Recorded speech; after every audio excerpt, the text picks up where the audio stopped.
नमस्कार दोस्तों, जैसा कि आप सभी जानते हैं कि हम लोग झारखंड ज्योग्राफी का जो थ्योरी चैप्टर था उसको समाप्त कर चुके हैं और एमसीक्यू ये हमारा लास्ट है। सभी का प्लेलिस्ट बना दिया गया है, आप चाहे तो प्लेलिस्ट को फॉलो कर सकते हैं। इसके बाद हम लोग झारखंड का जो भी इतिहास है, झारखंड का इकोनॉमिक, सभी को हम लोग सीक्वेंस वाइज रोज़ दिन वीडियो को अपलोड करते जा रहे हैं। ठीक है, तो पहला क्वेश्चन है आज आपका, निम्न में कौन एक विशेषता प्राकृतिक संकट में पाई जाती है? आपदा प्रबंधन से रिलेटेड है। ठीक है, आज हमारा 53 क्वेश्चन रहेगा आपदा प्रबंधन से। निम्न में कौन एक विशेषता प्राकृतिक संकट में पाई जाती है? ए है आपका, इसकी गति धीमी होती है। बी है, इसका प्रभाव स्थायी होता है। सी है, महासागरीय धाराएं। डी है, उपरोक्त सभी। तो आपका जो सही आंसर होगा ऑप्शन नंबर डी, क्या? उपयुक्त सभी। देखिए, इसकी गति भी धीमी होती है प्राकृतिक संकट की, इसका प्रभाव भी जो अस्थायी होता है और महासागरीय धाराएं से भी होती है। ठीक है, क्वेश्चन नंबर 2 है आपका, प्राकृतिक संकट का उदाहरण है। ए है आपका महासागरीय धाराएं, बी है आपका भूस्खलन, सी है आपका अस्थिर संरचना और डी है आपका सभी। तो दो का जो सही आंसर होगा ऑप्शन नंबर डी, सभी। प्राकृतिक संकट में आपका भूस्खलन भी आ जाएगा, महासागरीय धाराएं भी आ जाएगी, अस्थिर संरचना भी आ जाएगा। ठीक है, क्वेश्चन नंबर 3 है आपका, झारखंड में आपदा प्रबंधन की सर्वाधिक प्रमुख समस्या है। ए है आपका वनों की कटाई, बी है आपका भूमि का कटाव, सी है आपका विषम जलवायु, डी है आपका वायुमंडल का प्रदूषण। तो तीसरा का जो सही आंसर होगा ऑप्शन नंबर ए, क्या है? वनों की कटाई। ठीक है, सर्वाधिक प्रमुख समस्या जो है वनों की कटाई, क्योंकि वनों की कटाई ज़्यादातर होने के कारण प्राकृतिक जो पेड़ पौधे समाप्त हो रहे हैं। ठीक है, क्वेश्चन नंबर 4 है आपका, प्राकृतिक आपदा की विशेषता है तीव्र गति होना, प्रभाव तत्कालिक होना, सी है पारिस्थितिकी तंत्र संकट और डी है आपका सभी। तो 4 का जो सही आंसर होगा ऑप्शन नंबर डी, सभी। गति इसकी तीव्र होती है प्राकृतिक आपदा की। ठीक है, इसका प्रभाव तत्कालिक होता है, पारिस्थितिकी तंत्र संकट भी होता है। ठीक है, क्वेश्चन नंबर 5 है आपका, ऐसी प्राकृतिक आपदाएं जिसकी नियंत्रण असंभव माना जाता है। कौन से प्राकृतिक आपदा है जिसका जो नियंत्रण नहीं कर सकते हैं, असंभव माना जाता है? ए है आपका ज्वालामुखी, बी है आपका भूकंप, सी है आपका ज्वार भाटा, डी है आपका सभी। तो आप ऑप्शन देख के ही समझ में आ गए हैं कि आपका जो सही आंसर होगा तीनों, ऑप्शन नंबर डी, भूस्खलन भी होगा, ज्वालामुखी भी होगा, भूकंप भी। ज्वालामुखी तो ऐसे भी रोक नहीं सकते हैं, भूकंप को भी नहीं रोक सकते हैं, ज्वार भाटा को भी नहीं रोक सकते हैं। ठीक है, ये ऑटोमेटिक होता है। क्वेश्चन नंबर 6, मानवीय गतिविधियों के पर्यावरण पर प्रतिकूल प्रभाव के उदाहरण है। मानवीय गतिविधियों के पर्यावरण पर प्रतिकूल प्रभाव के उदाहरण है। ए आपका भोपाल गैस त्रासदी, बी है आपका चेर्नोबिल में नाभिकीय विकिरण। ठीक है, तीसरा है आपका युद्धों में प्रयुक्त रासायनिक संयंत्र और डी है आपका सभी। तो छठा का जो सही आंसर होगा ऑप्शन नंबर डी। देखिए, मानवीय गति, ठीक है, जो मानव द्वारा प्रतिकूल प्रभाव पड़ा है, भोपाल गैस त्रासदी भी है और चेर्नोबिल में नाभिकीय विकिरण भी है और युद्धों में प्रयुक्त रासायनिक यंत्र भी है। ठीक है, मानव द्वारा। चलिए, क्वेश्चन नंबर 7 है आपका, वायुमंडल में स्थित जीवन रक्षक ओजोन परत की सर्वाधिक नुकसान हो रहा है। वायुमंडल में स्थित जीवन रक्षक ओजोन परत को सर्वाधिक नुकसान हो रहा है, किससे? Oxygen, methane, carbon, chlorofluorocarbon. तो 7 का जो सही आंसर हो जाएगा ऑप्शन नंबर डी, क्लोरोफ्लोरोकार्बन से। ठीक है, किससे ओजोन परत को सर्वाधिक नुकसान हो रहा है? क्लोरोफ्लोरोकार्बन। क्वेश्चन नंबर 8 है आपका, झारखंड में कारखानों की चिमनियों से निकलने वाली दूषित गैसें हैं, कौन है? N2O, SO2 और सी है आपका CO2, डी है आपका सभी। तो 8 का जो सही आंसर होगा ऑप्शन नंबर डी। ठीक है, सभी। ठीक है, NO2 भी है, SO2 भी है, CO2 भी है। ठीक है, क्वेश्चन नंबर 9 है आपका, ग्रीन हाउस प्रभाव को सर्वाधिक प्रभावित करने के लिए उत्तरदायी गैस है? ए है आपका कार्बन डाइऑक्साइड, बी है आपका हाइड्रोजन, सी है आपका मीथेन, डी है आपका कार्बन मोनोऑक्साइड। ग्रीन हाउस को प्रभावित करने वाला उत्तरदायी गैस कौन है? क्वेश्चन नंबर 9 का जो सही आंसर होगा ऑप्शन नंबर ए, क्या है? Carbon dioxide. ठीक है, ये ग्रीन हाउस प्रभाव को प्रभावित करता है। चलिए क्वेश्चन नंबर 10 है आपका, झारखंड में मिट्टी जल आदि को प्रदूषित होने से सुरक्षा हेतु आपदा प्रबंधन उपयुक्त होगा। क्वेश्चन पूछ रहा है कि झारखंड में मिट्टी जल आदि को प्रदूषित होने से, यानी कि उसको प्रदूषित होने से रोकने के लिए, ठीक है, कौन से आपदा प्रबंधन उपयुक्त हो सकता है? ए आपका उद्योगों में उत्सर्जित रसायनों को विसर्जन पर नियंत्रण, बी आपका वनरोपण, सी आपका क्लोरोफ्लोरोकार्बन के उपयोग पर रोक, और डी आपका उपयुक्त सभी। तो 10 का जो सही आंसर होगा ऑप्शन नंबर ए, क्या है आपका? उद्योगों में उत्सर्जित रसायनों का विसर्जन पर नियंत्रण। ठीक है, चलिए क्वेश्चन नंबर आपका 11, क्या है? भूकंपों की तरंगों की माप होती है किससे? भूकंप के जो तरंग होते हैं उसकी माप किससे होती है? ए आपका रिएक्टर स्केल, बी आपका मोह स्केल, और सी आपका सिस्मो स्केल, डी आपका इनमें से कोई नहीं। तो 11 का जो सही आंसर होगा ऑप्शन नंबर ए। ऑप्शन नंबर ए क्या है आपका? Richter scale. ठीक है, भूकंप तरंगों की माप किससे होती है? रिएक्टर स्केल से। इसको भी याद कीजिएगा, ऐसे क्वेश्चन बनता है। क्वेश्चन नंबर 12, झारखंड में भूकंप से प्रभावित क्षेत्रों में प्रबंधन हेतु कौन सा उपाय उपयुक्त होगा? यह आपका लकड़ी के मकानों का निर्माण, बी आपका ऊंची महलों का निर्माण, सी आपका भूकंप से पूर्व चेतावनी, डी आपका इनमें से कोई नहीं। तो 12 का जो सही आंसर होगा ऑप्शन नंबर सी, क्या है? भूकंप। ठीक है, भूकंप से पूर्व चेतावनी। झारखंड में भूकंप से प्रभावित क्षेत्रों में प्रबंधन हेतु यही उपाय करना चाहिए। लकड़ी के मकान तो ऐसे भी नहीं चलता है, ऊंची महल को भी बहुत कम ही लोग बनाते हैं, ये भी नहीं चलेगा। ठीक है, और ये फायदा भी नहीं है। और भूकंप से पूर्व चेतावनी, भूकंप जब आने वाला हो तो उसके पूर्व चेतावनी दे दिया जाए तो लोग सतर्क हो जाते हैं। क्वेश्चन नंबर 13 आपका, झारखंड में आपदा प्रबंधन हेतु एक प्रमुख चुनौती है क्या? सरकार की उदासीनता, बी आपका तत्कालिक उपायों का अभाव, सी आपका जन जागरूकता, डी आपका सभी। क्वेश्चन है आपका, झारखंड में आपदा प्रबंधन हेतु एक प्रमुख चुनौती है, तो इसका जो सही आंसर होगा 13 का ऑप्शन नंबर डी, क्या? सभी।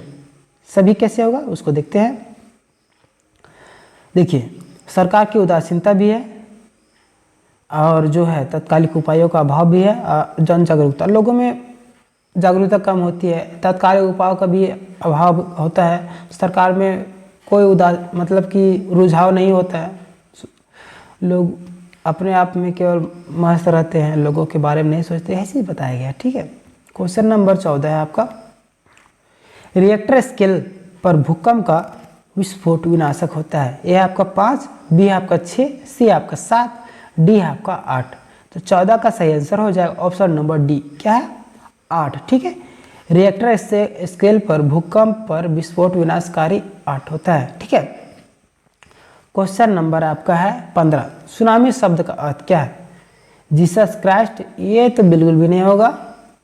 बी आपका भयंकर दैत्य, सी आपका समुद्री लहर, डी आपका तूफान। सुनामी शब्द का अर्थ 15 का सही आंसर होगा ऑप्शन नंबर बी, क्या है? भयंकर दैत्य। ठीक है, सुनामी शब्द का अर्थ जो है भयंकर दैत्य है। चलिए क्वेश्चन नंबर 16, सुनामी है ए आपका भूकंपीय समुद्री लहर, बी आपका ज्वालामुखीय लहर, सी आपका चक्रवातीय लहर, डी आपका भूस्खलन। तो 16 का जो सही आंसर होगा ऑप्शन नंबर ए, क्या है? भूकंपीय समुद्री लहर। सुनामी क्या है? भूकंपीय समुद्री लहर। ठीक है, क्वेश्चन नंबर 17, वर्तमान में झारखंड में एक चुनौतीपूर्ण आपदा है क्या? कोयला खानों में आग, बी है आपका भूस्खलन, सी आपका बाढ़, डी आपका भूकंप। तो ऑप्शन देख के आप समझ गए होंगे कि ऑप्शन नंबर ए आपका सही आंसर होगा। आजकल क्या हो रहा है कि कोयला खानों में बहुत ही ज़्यादा आग लग रही है। ठीक है, सबसे बड़ा चुनौती का कारण यही है। क्वेश्चन नंबर 18, बाढ़ के विरुद्ध आपदा प्रबंधन में शामिल है। बाढ़ के विरुद्ध आपदा प्रबंधन में शामिल है क्या? नदियों के किनारे तट बांध बनाना, बी है आपका बांधों का निर्माण, सी है आपका वनारोपण, डी है आपका सभी। 18 का जो सही आंसर होगा ऑप्शन नंबर डी। क्या है ऑप्शन नंबर डी? सभी। ठीक है। बाढ़ के विरुद्ध आपदा प्रबंधन में शामिल है नदियों के किनारे तटबांध बनाना, ये भी बहुत बिल्कुल सही है। बांधों का निर्माण करना, ये भी सही है। वनोरोपण, ये भी सही है। ठीक है, तो सभी आंसर आपका सही हो जाएगा। क्वेश्चन नंबर 19, 15 नवंबर 1977 को आए भीषण चक्रवात में तबाही मचाई थी। 15 नवंबर 1977 में आए भीषण चक्रवात ने तबाही मचाई थी। कहाँ पे? ये है आपका मध्य प्रदेश, बी है आपका आंध्र प्रदेश, सी आपका ए बी दोनों, डी आपका इनमें से कोई नहीं। तो 19 का जो सही आंसर होगा ऑप्शन नंबर ए।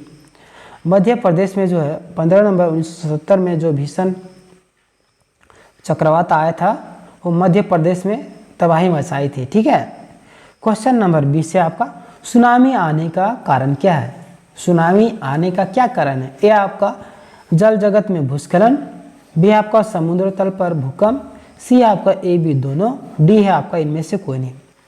20 का सही आंसर हो जाएगा ऑप्शन नंबर सी। क्या है? ए बी दोनों, मतलब कि जल जगत में भूस्खलन भी है और समुद्र तल पर भूकंप भी है। ठीक है। सुनामी आने का मुख्य कारण क्या है?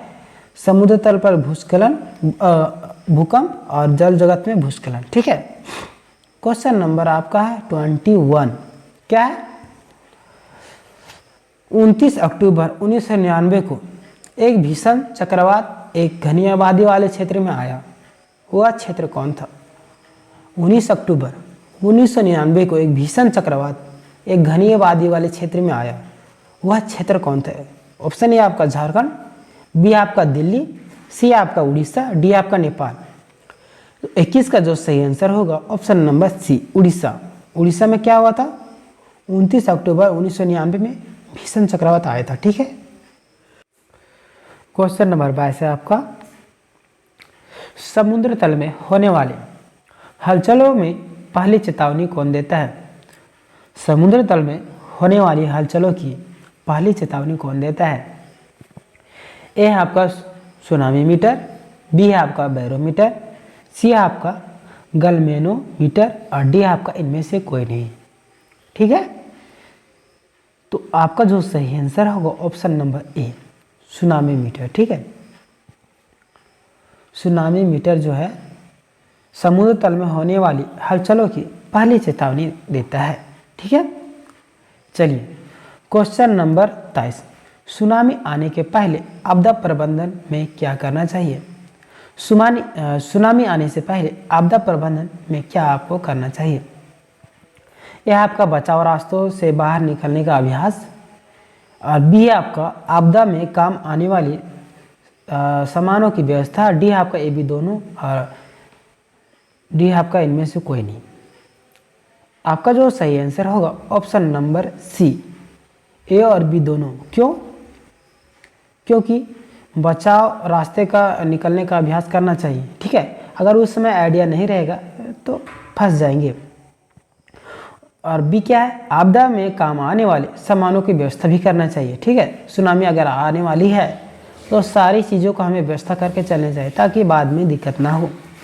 क्वेश्चन नंबर 24 है आपका 26 जनवरी 2001 में आए भूकंप में किस राज्य के 971 विद्यार्थी और 31 शिक्षक की मृत्यु हुई?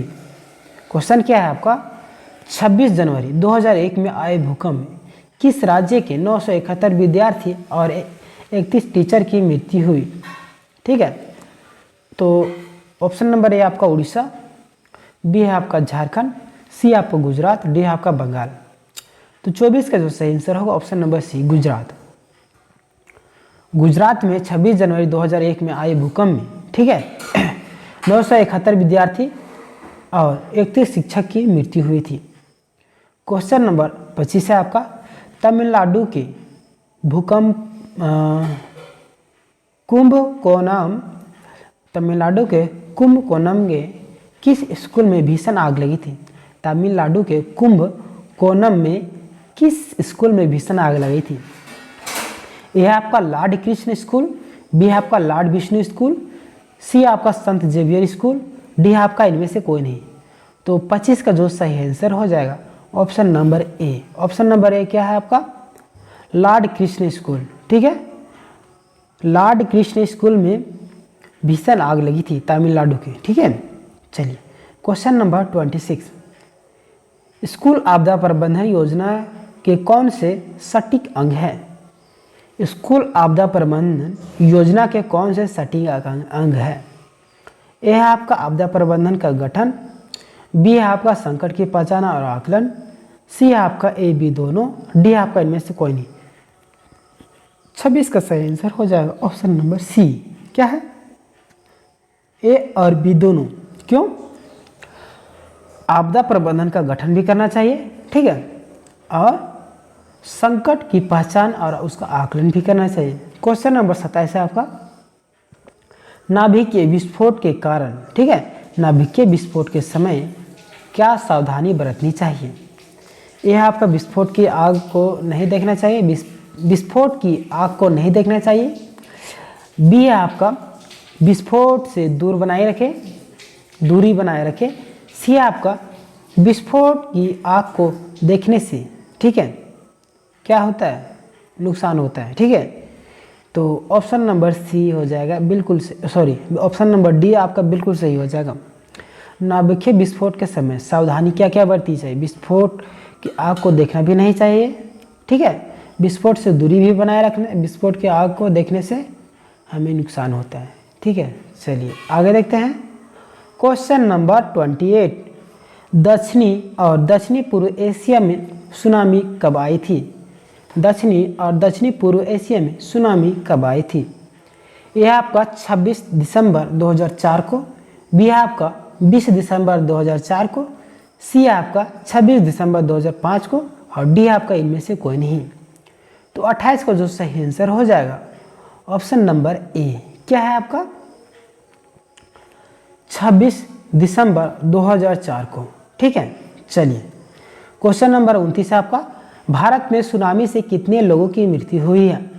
ए है आपका 20,000, बी है आपका 12,000, सी है आपका 10,000 और डी आपका 9,575। भारत में सुनामी से कितने लोगों की मृत्यु हुई है? इसका जो सही आंसर होगा ऑप्शन नंबर डी। क्या है आपका? 9,575 लोगों की मृत्यु हुई है। किस चीज़ से? सुनामी से। हमारे भारत देश में 9,575 लोगों की मृत्यु हुई है। 30 है आपका, भोपाल रासायनिक गैस रिसाव में कितने लोग प्रभावित हुए? भोपाल रासायनिक गैस रिसाव में कितने लोग प्रभावित हुए हैं? यह आपका 3498, बी आपका 3598, सी आपका 3675, डी आपका 4000। तो 30 का जो सही आंसर होगा ऑप्शन नंबर बी 3598। ठीक है, 3598 लोग भोपाल रासायनिक गैस रिसाव में प्रभावित हुए। ठीक है, क्वेश्चन नंबर 31, आज हम लोग 53 क्वेश्चन करेंगे। ठीक है, इसलिए बने रहिएगा वीडियो में। भोपाल के किस कारखाने में गैस रिसाव हुआ था? भोपाल के किस कारखाने में गैस रिसाव हुआ था? ऑप्शन नंबर ए आपका FCH कारखाना, बी है आपका MIC कारखाना, सी है आपका HBC कारखाना और डी है आपका इनमें से कोई नहीं। तो 31 का जो सही आंसर होगा ऑप्शन नंबर बी MIC कारखाना। ठीक है, MIC कारखाना में क्या हुआ था? गैस रिसाव हुआ था। ठीक है, चलिए आगे देखते हैं। क्वेश्चन नंबर 32 है आपका, रासायनिक उद्योग दुर्घटना से सबसे ज़्यादा किसकी हानि होती है? रासायनिक औद्योगिक दुर्घटना से सबसे ज़्यादा किसकी हानि होती है? यह आपका जीवन संपत्ति, बी आपका धन संपत्ति और सी आपका पर्यावरण, डी आपका ए और सी दोनों। तो 32 का जो सही आंसर होगा option number D. Option number D क्या है आपका? ए और सी दोनों। ए और सी दोनों। ठीक है, चलिए आगे देखते हैं। क्वेश्चन नंबर 33, भोपाल गैस रिसाव वाले कारखाने में किस प्रकार का उत्पादन होता था? भोपाल गैस रिसाव वाले कारखाने में किस प्रकार का उत्पादन होता था? कीटनाशक का, बी आपका जैव रसायन का, सी आपका जहरीली गैस का, डी आपका इनमें से कोई नहीं। तो 33 का जो सही आंसर होगा ऑप्शन नंबर ए कीटनाशक। ठीक है, कीटनाशक का उत्पादन होता था। क्वेश्चन नंबर 34 है आपका, 26 दिसंबर 2004 को दक्षिण पूर्व एशिया के 11 देशों में आई सुनामी लहरों में कितने लोगों को काल का ग्रस्त बनना पड़ा? क्या क्वेश्चन है? 26 दिसंबर 2004 को दक्षिण पूर्व एशिया के 11 देशों में आई सुनामी लहरों ने कितने लोगों को काल का ग्रास बनाया? यह आपका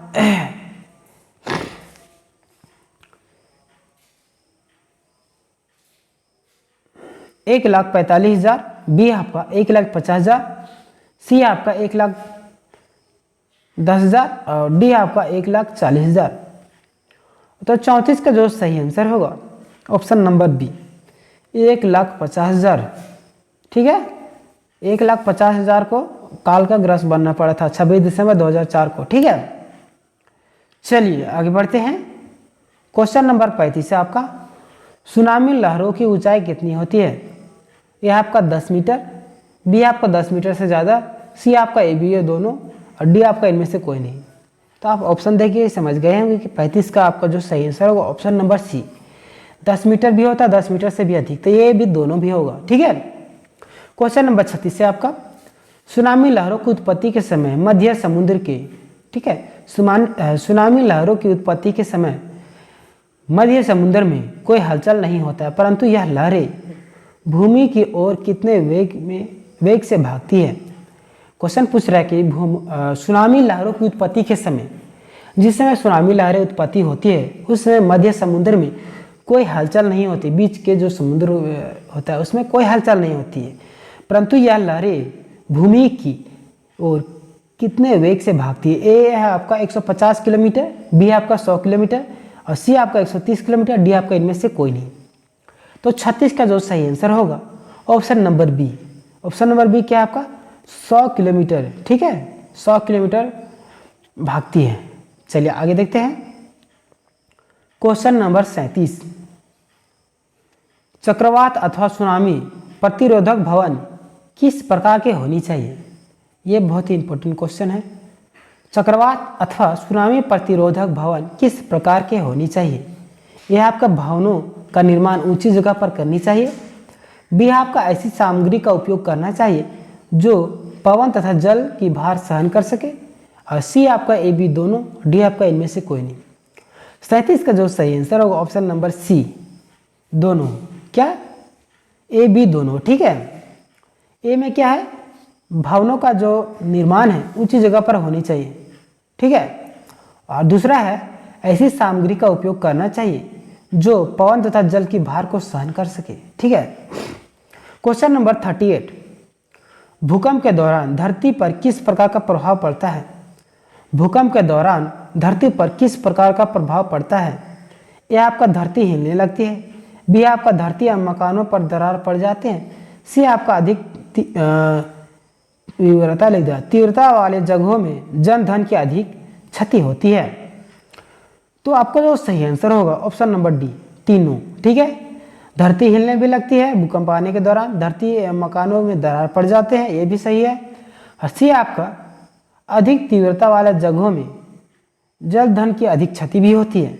ठीक है, तो तीनों आपका सही आंसर हो जाएगा।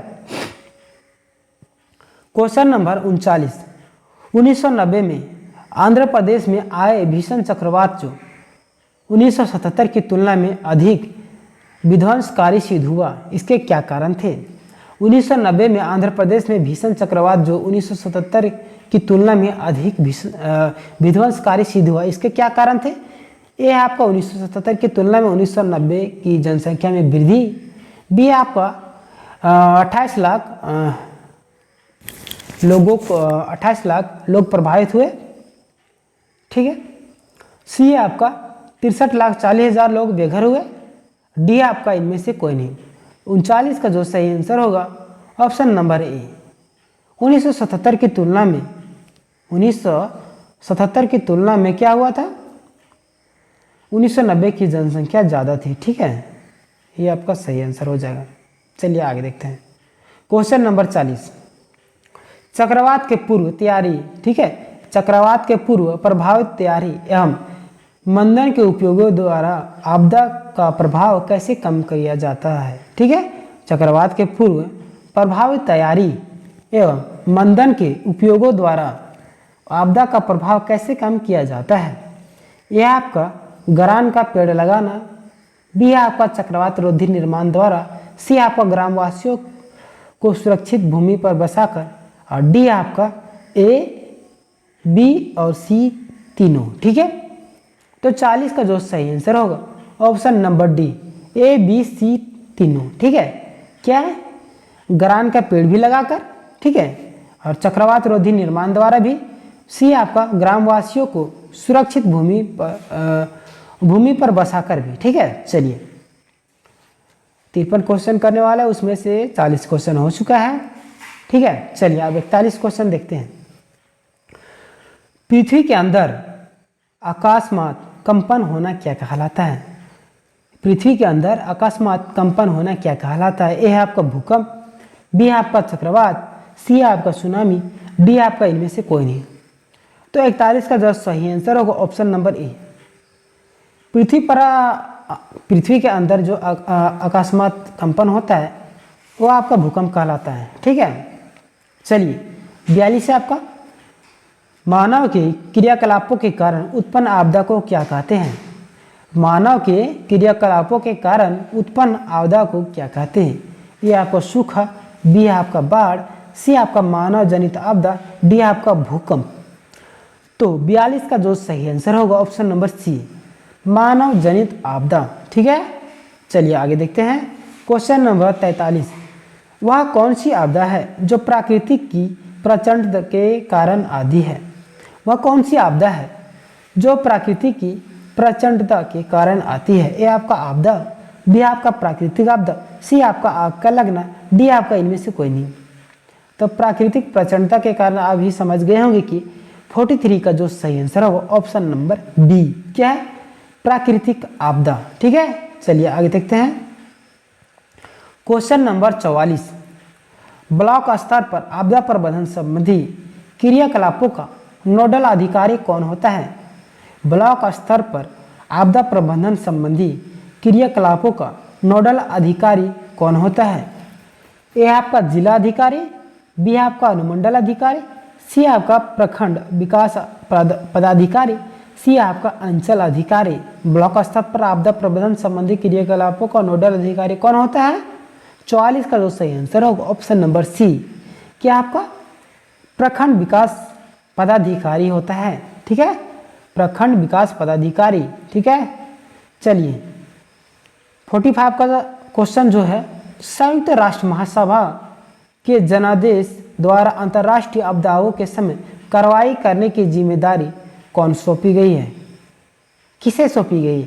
संयुक्त राष्ट्र महासभा के जनादेश द्वारा अंतर्राष्ट्रीय आपदाओं के समय कार्रवाई करने की जिम्मेदारी किसे सौंपी गई है? ये आपका संयुक्त राष्ट्र सभा के अध्यक्ष को, बी आपका संयुक्त राज्य मानवीय कार्य समन्वय कार्यालय को, और सी आपका ए और बी दोनों, डी आपका इनमें से कोई नहीं।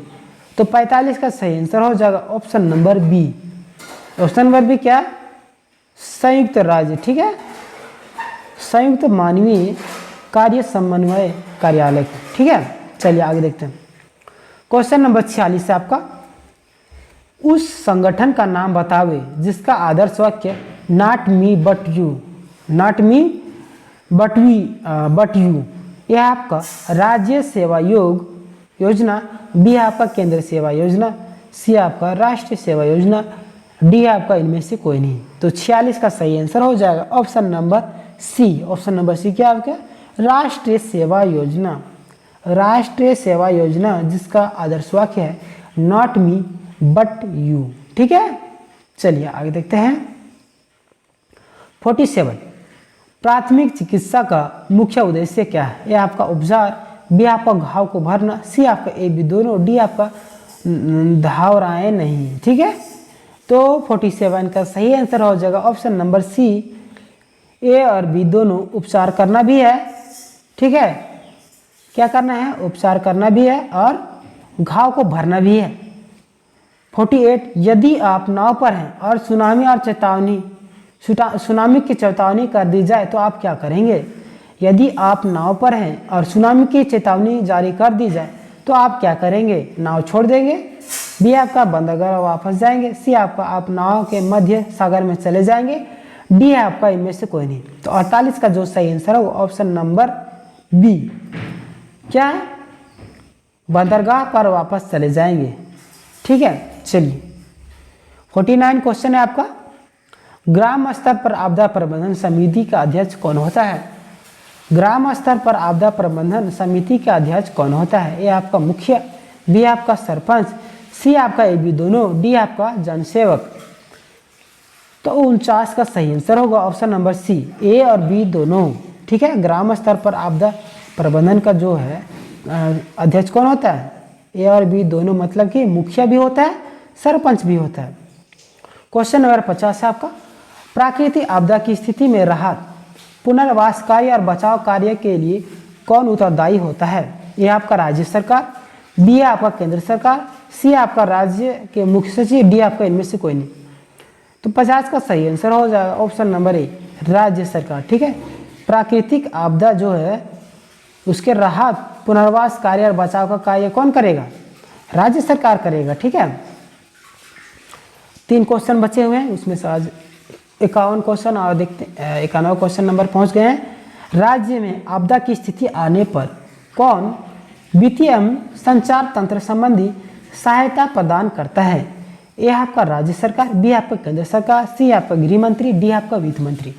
राज्य में आपदा की स्थिति आने पर कौन वित्तीय एवं संचार तंत्र संबंधी सहायता प्रदान करता है? 51 का सही आंसर हो जाएगा option number B. Option number B क्या आपका? केंद्र सरकार। ठीक है, चलिए क्वेश्चन नंबर 52, सूखा पड़ने, ठीक है, सूखा पड़ने पर आपदा प्रबंधन का कार्य केंद्र का कौन सा नोडल मंत्रालय करता है? ये आपका कृषि मंत्रालय, बी आपका गृह मंत्रालय, सी आपका वित्त मंत्रालय, डी आपका इनमें से कोई नहीं। तो 52 का जो सही आंसर होगा ऑप्शन नंबर ए, कृषि मंत्रालय। ठीक है, सूखा से ही आप समझ रहे होंगे कि कृषि से संबंधित है, तो कौन कार्य करेगा? कृषि मंत्रालय ही सूखा पड़ने पर कार्य करेगा। क्वेश्चन नंबर 53, किसी राज्य में आपदा पड़ने पर राहत और पुनर्वास का कार्य करने वाला आपदा प्रबंधन समिति का अध्यक्ष कौन होता है? ए आपका मुख्यमंत्री, बी आपका मुख्य सचिव, सी आपका उपायुक्त, डी आपका ए और बी दोनों। तो 53 का जो सही आंसर होगा ऑप्शन नंबर बी, ए और डी दोनों। ठीक है, ए क्या? मुख्यमंत्री, बी बोल रहे, डी बोल रहे थे, बी मुख्यमंत्री भी होता है और मुख्य सचिव भी। ठीक है, तो दोस्तों यहाँ तक थी आपका झारखंड ज्योग्राफी का एमसीक्यू। हम सभी एमसीक्यू को अपलोड कर चुके हैं, थ्योरी सेक्शन भी समाप्त हो चुका है। अब हम लोग झारखंड का जो भी इतिहास है उसे समाप्त करेंगे, उसका एमसीक्यू भी अपलोड करेंगे। एक चैप्टर झारखंड का, 2 चैप्टर हो चुका है झारखंड का इतिहास का। ठीक है, तो वीडियो में आप बने रहिएगा। चैनल में प्लेलिस्ट बना दिया गया है, आप चाहे तो चैनल के प्लेलिस्ट में विजिट करके वीडियो को सीक्वेंस वाइज देख सकते हैं। मिलते हैं, तब तक के लिए धन्यवाद। जय हिंद, जय झारखंड।